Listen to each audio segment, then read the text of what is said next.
It sits just a few miles east of the Bronx in Long Island Sound. Not many people know about the place called Hart Island. It takes months to schedule a visit here to this public burial ground, the largest in the country, where more than 1 million New Yorkers have been laid to rest. Many because they had no money or family or were never identified. We took a ferry over to the island that's run by the city's Department of Correction for a long-awaited tour of the cemetery.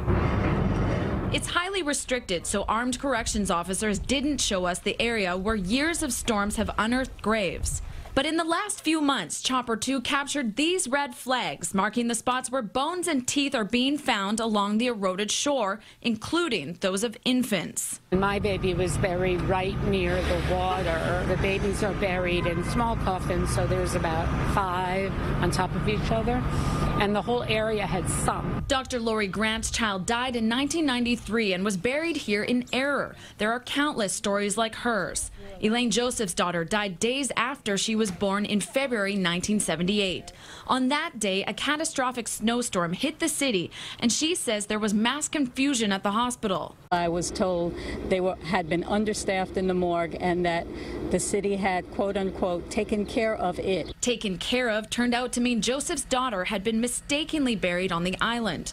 It took weeks to track down her gravesite, but at that time, Hart Island did not allow visitors. It wasn't until 3 decades later, March 2014, Joseph became the first person ever to visit the grave of a loved one buried on the island. Each one of these markers represents 150 people. So to give you some perspective, in this small section of the island alone, thousands have been buried. Those graves are dug by Rikers Island prisoners. Sentenced inmates who are all in the department serving sentences of a year or less for misdemeanor charges. They perform burials and disinterments as well as general groundskeeping around the island. It's because of the inmates, security has to be so tight and access so limited to the public. Melinda Hunt has been monitoring Hart Island since the 1990s and doesn't believe the Department of Correction is equipped to operate a burial ground. In April, 74 exposed bones were recovered by the medical examiner's office. They were eventually reinterred after pressure from local advocates who say this issue is not new.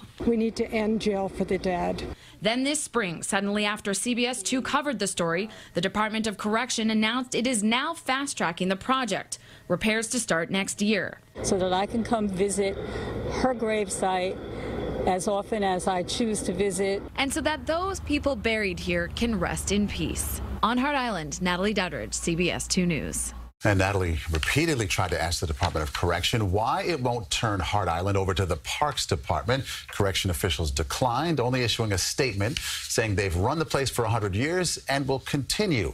Meantime, there are 2 bills proposed in the City Council to transfer control and also set up regular visitation trips for families.